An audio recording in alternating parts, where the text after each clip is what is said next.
Como já oramos, né? Abra comigo em Salmos 139. Amém?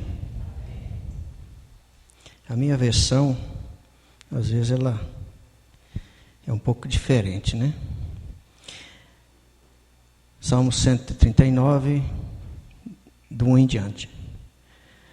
Senhor, Tu me sondaste e me conheces.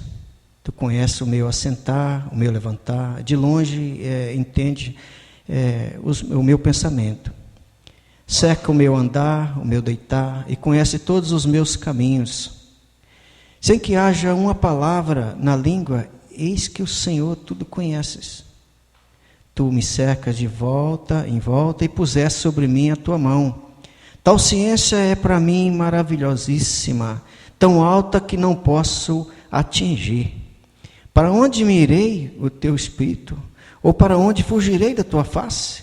Se subir ao céu, tu estás. Se fizer no Seol a minha cama, eis que tu ali também está. Se tomar asas da alva e se habitar na extremidade do mar, até ali tua mão me guiará e a tua destra me susterá. E se disser de certo que as trevas me encobrirão, então a noite será a luz à roda de mim. Nem ainda as trevas me escondem de ti, mas a noite resplandece como o dia. As trevas e a luz são para ti a mesma coisa, pois possuíste os meus rins, teceste no ventre da minha mãe. E eu te louvarei porque de modo terrível, tão maravilhoso fui formado. Maravilhosas são as tuas obras, e a minha alma sabe muito bem. Os meus ossos não te foram encobertos, quando no oculto fui formado, entretecido como nas profundezas da terra. 16. Os teus olhos viram meu corpo ainda informe, e o teu livro todas essas coisas foram escritas, as quais ia sendo dia a dia formada, quando nenhuma ainda delas havia. Quão preciosos me são, ó Deus, os teus pensamentos, quão grandes são a soma deles. Se as contasse, seria maior número que a areia. Quando acordo, ainda estou contigo. Ó Deus, 19, ó Deus, tu matarás de certo o ímpio. Apartai-vos, portanto, de mim, homens de sangue, pois fala malvadamente contra ti. Os teus inimigos tomam o teu nome em vão. 21. Não aborreço eu, ó Senhor, aqueles que te aborrecem, e não me aflijo por causa dos que levantam contra ti? Aborreço-os com ódio completo, tenho por inimigo. 23. Sonda-me, ó Deus, e conhece o meu coração, prova-me e conhece os meus pensamentos, e vê se há em mim algum caminho mau, e guia-me pelo caminho eterno. Pode sentar-me, amém? Maravilhoso esse salmo, né? Então, eu anos atrás, né, eu acreditava que Deus tinha tudo sob controle, e que permitia tantas coisas más como as boas, né, para o seu devido propósito. Mas também achava que as nossas decisões eram de livre vontade. Eu achava isso. Então logo teria as consequências de acordo com as minhas decisões. E pronto. Ou seja, Deus está no controle, mas que eu decidia de que maneira viver e assumiria as consequências. Era isso que eu acreditava anos atrás. Só que eu acreditava também que não perdia a salvação. Primeiro eu me agarrava nisso, né? Eu não lembro na minha memória a respeito se eu não acreditava que perdia a salvação. Eu não lembro disso. Se eu acreditava que perdia, Deus apagou da minha memória, porque eu não lembro. Mas eu não entendi, amado, o controle absoluto de Deus e a sua soberania. Inclusive o nosso texto de hoje, a nossa mensagem, Deus soberano é maravilhoso. E maravilhoso. E é interessante que eu entendia desse jeito, que Deus tinha o controle absoluto, né, e sua soberania, Em Amós 3,3 eu até dizia isso, né? Eu dizia isso para as pessoas, até comentei essa semana para a Thaís. Andarão dois juntos se não estiverem de acordo? Aí eu dizia, né, até para os casais, assim, olha, é impossível quando um não quer continuar com o casamento, é impossível. Até aí tudo bem, mas só que eu citava um restante, para nem Deus pode fazer nada no seu casamento. Veja como é grave isso aí, amado. Eu dizia isso, só que isso me incomodava. Isso me incomodava. E eu me sentia desconfortável com isso. Mas Deus mudou meu pensamento. Desse salmo, né, em vários lugares, mas esse salmo é maravilhoso. Esse salmo dá tanta clareza sobre a soberania de Deus que é tremendo. Então é que eu vou compartilhar com vocês essa noite. Trata diretamente da soberania de Deus. E essa mensagem desse salmo, ele elimina e desconsidera qualquer conceito ou qualquer pensamento que o homem queira se agarrar. Ele desconsidera. Amados, como Deus mudou meu modo de pensar, então eu reflito todos os dias. Todos os dias eu fico pensando e refletindo sobre a soberania de Deus. Aqui, acolá, Deus está guiando, Deus decretou isso, Deus controlou isso, Deus controla isso, nada escapa de Deus. Então, eu penso isso todos os dias. E eu tenho convicção absoluta que nada pode escapar de Deus. Nada. E eu gostaria de passar essa mensagem para os irmãos, mensagem conhecida de todos nós. Mas hoje, se você leva essa mensagem assim, se você está aflito por alguma coisa, que acha que você pode controlar alguma coisa, eu digo para você, nada escapa do controle de Deus, nem os teus pensamentos, nada. Então eu, sabendo disso, né, que nada escapa do soberano Deus, hoje, eu tenho dito isso, pastor, eu sinto, assim, até confortável com esse posicionamento, né, de ter reformado a minha mente, pensar que Deus está no controle de tudo, dessa maneira. Só que pensar dessa maneira nos traz conforto, mas muita responsabilidade, tá? Não pense que não tem responsabilidade. Então Davi nos mostra, sem dúvida alguma, que é impossível o homem esconder ou escapar tanto do conhecimento, como da presença dele, como do poder dele. É impossível. Por isso que ele é soberano e maravilhoso. Amém? Então, vou dividir esses salmos em 4 partes, onde quero destacar de forma central a onisciência de Deus, onipresença e onipotência. Tá? Esses atributos aí, tanto onisciência, onipresença e onipotência, tudo com ência, né? São atributos incomunicáveis, né? Isso significa que somente Deus a quem possui, somente Deus. Mas também nós temos a conclusão desse salmo, que é um atributo da santidade de Deus. Isso já é comunicável a nós. Eu vou tentar trazer clareza nisso. Isso já ele já compartilha conosco. E ele destaca isso como resultado prático, experiencial. O salmista traz isso, pois é um atributo moral de Deus, onde inclui retidão, justiça, que acarreta diretamente na vida nas nossas vidas. Deus compartilha dessa santidade conosco. Por isso que ele exige lá, né? Em Levítico, seja santo porque eu sou santo. Amados, eu considero toda a palavra bela, né? Os salmos, então, belo, mas esse salmo é muito belo. E ele nos revela, né? O salmista traz isso, reflete acerca de quem é Deus.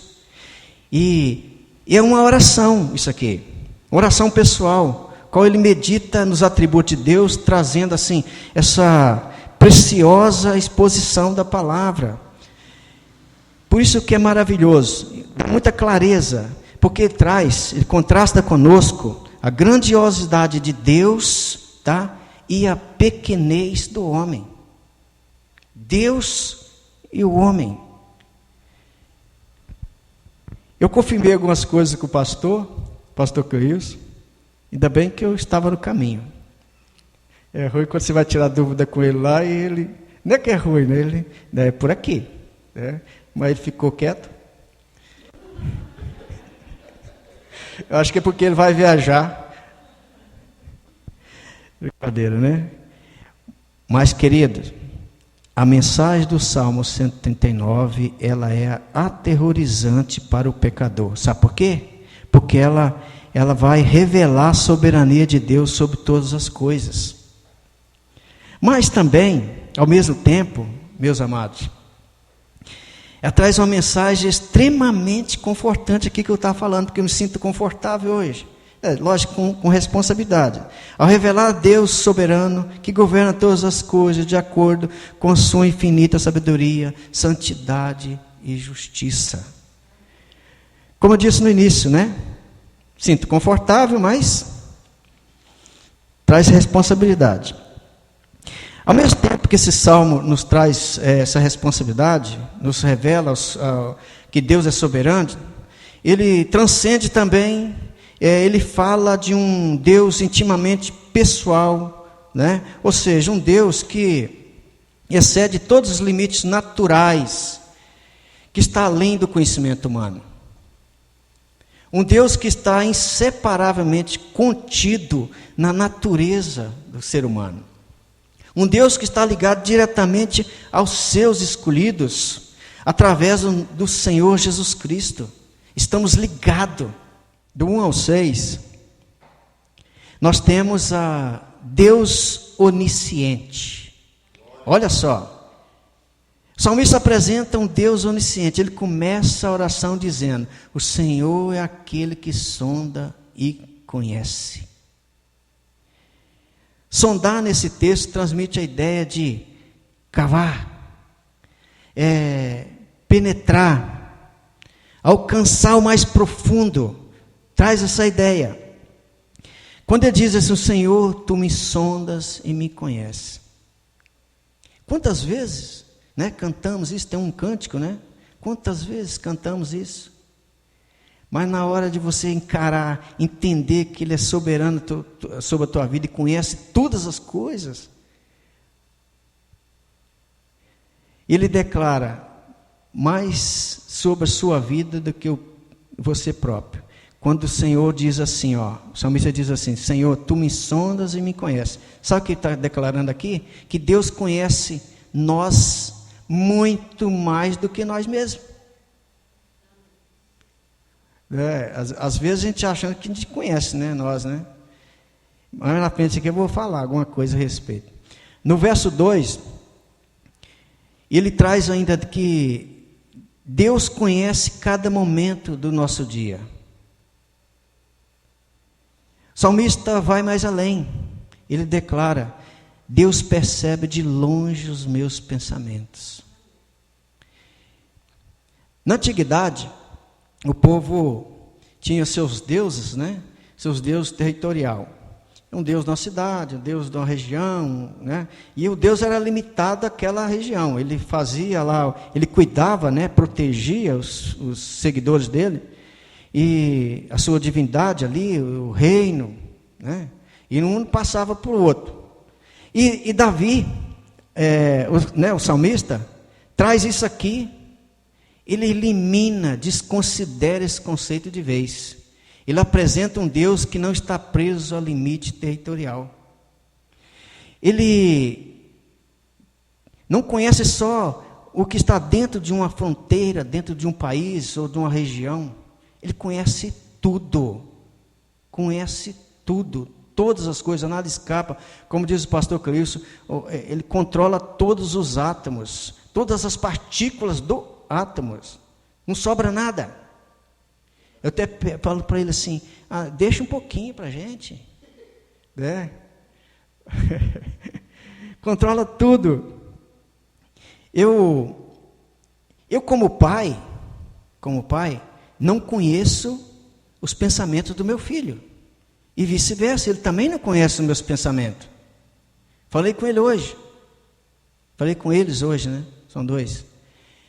Eu, como marido, não conheço os pensamentos da minha esposa, nem ela os meus.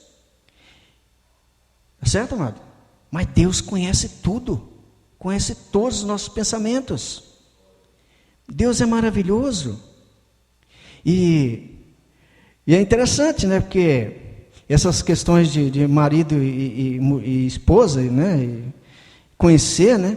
Eu me lembro dos encontros de casais que nós fazíamos dinâmicas para que um cônjuge, vamos ver o tanto você conhece o outro, né? Misericórdia.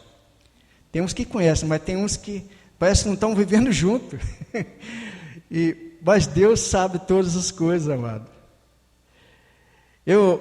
Há um estudo que diz que milhares de pensamentos são formulados na nossa mente diariamente.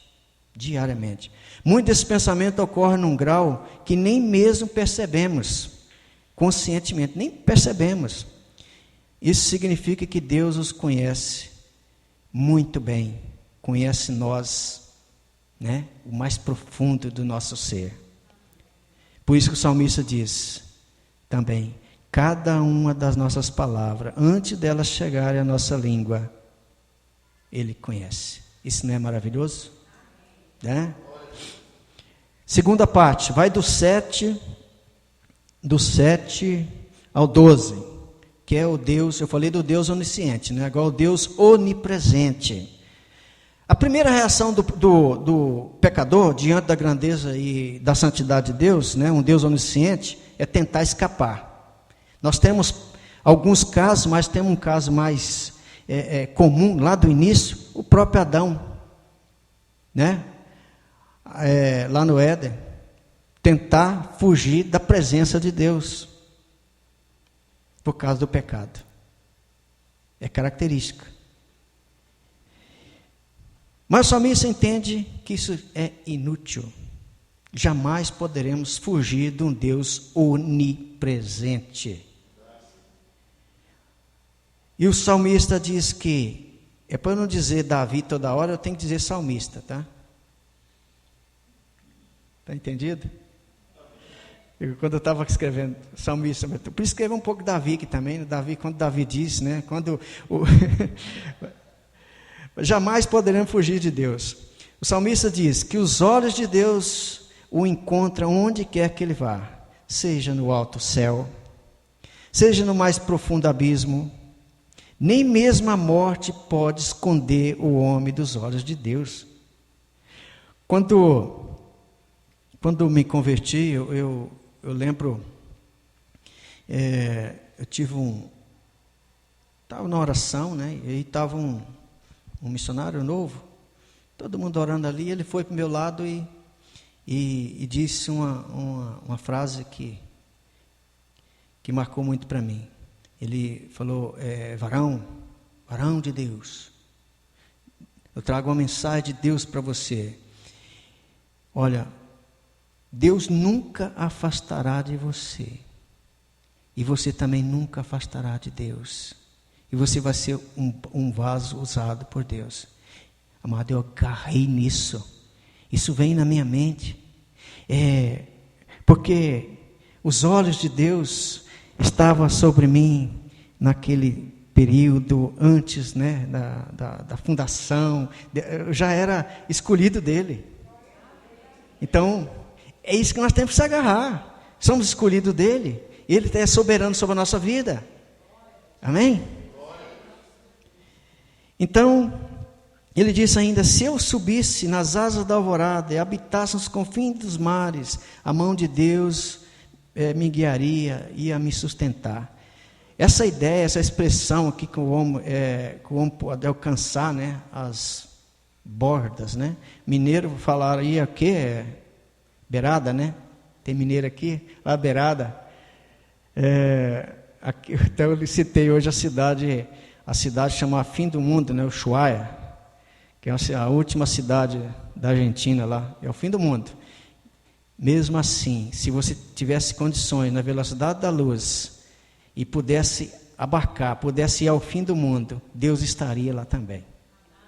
Oh, Deus poderoso!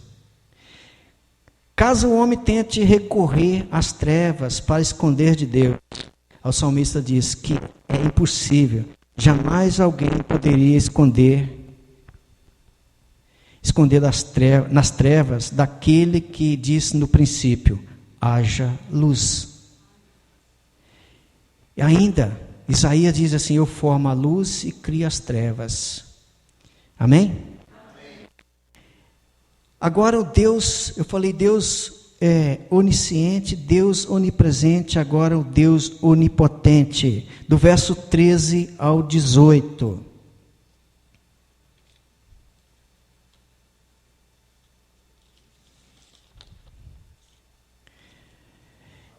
Nessa sequência que o salmista traz, depois de Deus onisciente, onipresente, ele mostra um Deus onipotente na sua criação. Ele mostra, é tão maravilhoso isso aqui, ele mostra um Deus como um artesão perfeito, que constrói sua obra de arte no lugar mais improvável. Deus forma o homem secretamente na escuridão do ventre materno, e ali ele enxerga com clareza e perfeição. Ele teceu cada um de nós no ventre da nossa mãe, e ele viu, ele formou, ele te escolheu. Por quê? Por que ele te escolheu? Para o bom propósito dele, em Cristo Jesus. Então Deus é Deus de detalhe, cada fio que ele fez, cada pontinho. Eu estava pensando nisso, como Deus é maravilhoso. Ele nos escolhe, mas ele, antes de escolher, ele nos forma. Amados, eu li um artigo, mas antes disso, eu coloquei até um pontinho aqui, que Deus é maravilhoso na sua criação. Eu ouvi um negócio no nosso grupo, um endemoniado, dizer que o aborto deveria ser feito sem vergonha e por ser uma questão de saúde pública. Sem comentário. Sem comentário. Eu coloquei aqui porque eu ia citar mesmo. Eu fiquei triste quando eu estava lendo o Salmo 139 e esse endemoniado falando essas coisas sobre o aborto. Vai pagar caro por isso. Eu li um artigo, diz que a ciência descobriu o corpo humano é um tecido com bilhões e bilhões de células. Alguns cientistas falam que é algo superior, 30 bilhões de células. O valor é estimado porque ninguém consegue contar. O núcleo da célula possui cerca de 2 metros e um código genético organizado com uma fita assombrosamente. Consegue caber num espaço tão pequeno que precisa ser medido em milionésimo de metro. Esse é o nosso Deus. Esse é o nosso Deus. A ciência não sabe responder exatamente como isso é possível, mas a Bíblia responde, principalmente o Salmo 139 que acabamos de ler. Esse é o nosso Deus. E é um salmo que foi escrito mais de 3.000 anos atrás e declara que isso é impossível, mas o próprio Deus é quem forma o homem, quem faz tudo isso. E no 16, diz que, eu vou ler aqui, os teus olhos viram o meu corpo ainda informe, no teu livro todas as coisas foram escritas, quais, sendo dia a dia formado, quando nenhuma delas haviam. É muito maravilhoso. Diz que está no passado. E foram registrados antes de qualquer um deles existisse. A ideia que Deus nos formou, e planejou todos os nossos dias até o fim, desde o começo, não tem como acreditar que vem, né, pregam por aí que nós somos um livro em branco, escrevendo nossa história. Eu não sei, as pessoas não leem a Bíblia, ou arrancaram, né, o dia inteiro, não tem como.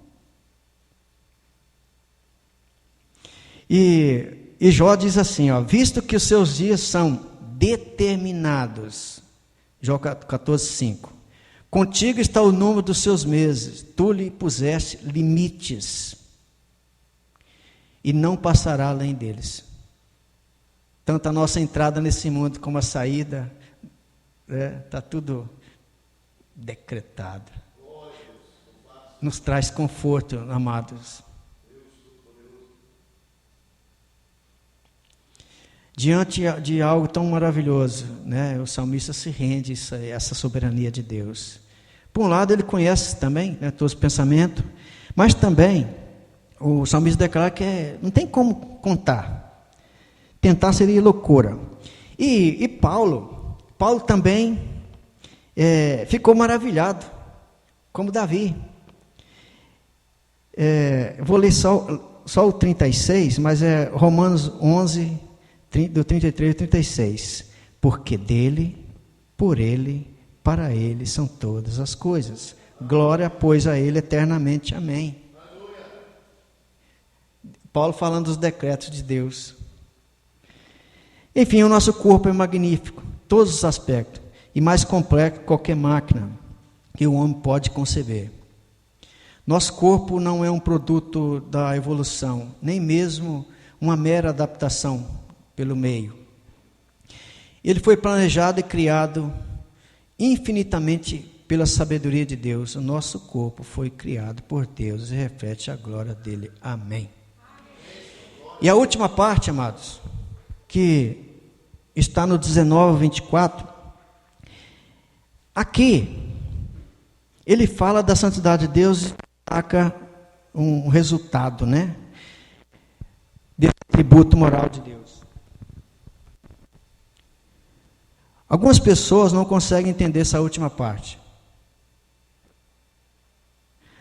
porque pensa que não harmoniza com o resto do salmo. Porque ele vai falando aqui da grandeza, tudo, e aí depois ele começa a ter ódio do inimigo, falar do inimigo, do ímpio, né? Mas percebemos que essa última parte é a única conclusão possível. Depois dele refletir sobre a grandeza de Deus, né, desses atributos de Deus, da onisciência, da onipresença, da onipotência de Deus, o que Deus fez, o que Deus faz, aí então ele conclui, vejamos, e demonstra indignação contra aqueles que ousam fazer pouco caso de Deus, um Deus tão grande e maravilhoso. Por isso ele declara odiar os ímpios. Aqui é importante entender que não há contradição com os ensinos de Jesus, que devemos amar os inimigos. O salmista não está declarando a ira contra o seu próprio inimigo, mas contra os inimigos de Deus. O ódio do salmista aqui está registrado nesse final do salmo, mas não está sob base de egoísmo dele. Essa santa ira, podemos dizer assim, é uma reação daqueles que conhecem o verdadeiro Deus e não aceita que alguém blasfeme contra Deus. O salmista não está preocupado com sua própria honra, mas com a própria honra de Deus. Até o Paulo fala assim, né? Ireis e não pequeis, né? E ele continua. Ele não demonstra que ele é um hipócrita. Nada disso. Ele só aponta a indignação contra os ímpios, mas também contra ele mesmo. Aqui quando ele fala, ele sabe no fundo que da sua própria natureza, que ele não é melhor do que eles. Por isso que ele sente temor diante da santidade de Deus. Quando ele diz, encerrando a sua oração, né, com sincero pedido para Deus, e pede para Deus: me sonde, Deus, me prove, me esquadrinhe, vê se tem algo errado em mim. Eu estou já finalizando, e o salmista ainda continua, que ele não que ele próprio é capaz, que ele não é capaz de discernir completamente o seu coração, né? Jeremias 17:9 diz que o coração do homem é enganoso.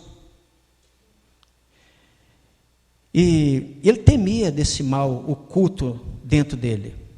O salmista diz essa palavra hebraica, mal, né? Ela tem um sentido muito amplo. E ela transmite, né, um sentido, inclusive, de idolatria. E nesse sentido, que ele disse, como se ele estivesse dizendo assim: Deus, sonda-me e veja se há algo escondido em mim, pecaminosamente, possa querer tentar rivalizar a sua grandeza e ofender a sua presença. É isso que o salmista está falando. E aí no final ele pede: dirija-me pelo caminho eterno. Eu quero aplicar esse texto ainda, essa mensagem para nós essa noite. E como eu separei em 4 pontos, eu também vou tirar 4 lições. Tem várias lições, mas para nós vai ficar só isso. Esse salmo nos ensina que é impossível enganar ou passar despercebido pelo Deus onisciente. Ele conhece cada detalhe da sua vida, amado. Conhece exaustivamente os nossos pensamentos. E sabe mais sobre nós do que nós mesmos. Segunda lição: é impossível escapar, esconder de um Deus onipresente. Ele está em todos os lugares. Terceira lição: esse salmo nos ensina que é impossível contestar Deus onipotente. Pois foi Deus que te criou, amado. E você reflete a imagem dele. E por último, né, a lição, 4ª lição, né? Ensina que é impossível permanecer o mesmo após conhecer esse grandioso Deus. Esse Deus verdadeiro, santíssimo, criador, sustentador de todas as coisas. É impossível. É impossível. Se dizemos que conhecemos Deus, mas não nos indignamos com a rebelião do pecador contra Ele, tem algo errado. Se aceitamos isso como normal, tem algo errado. Pecador transgredindo a mensagem, a lei do Senhor, nós temos que se indignar com isso. Se vivemos a nossa vida flertando com o pecado, tem algo errado conosco. É preciso, meus queridos, buscarmos todos os dias sermos mais parecidos com Jesus. Ó Deus, quanto eu necessito de Ti, quanto eu preciso mudar. E a oração do salmista seja também a nossa mais sincera oração todos os dias da nossa vida. Sonda-me, ó Deus, conhece o meu coração, prova e conhece as minhas inquietações. Vê se em minha conduta há algo que ofende e dirige-me pelo caminho eterno. Amém? Eu ainda quero completar ainda do Romanos 8, assim, como diz Paulo: quem nos separará do amor de Cristo?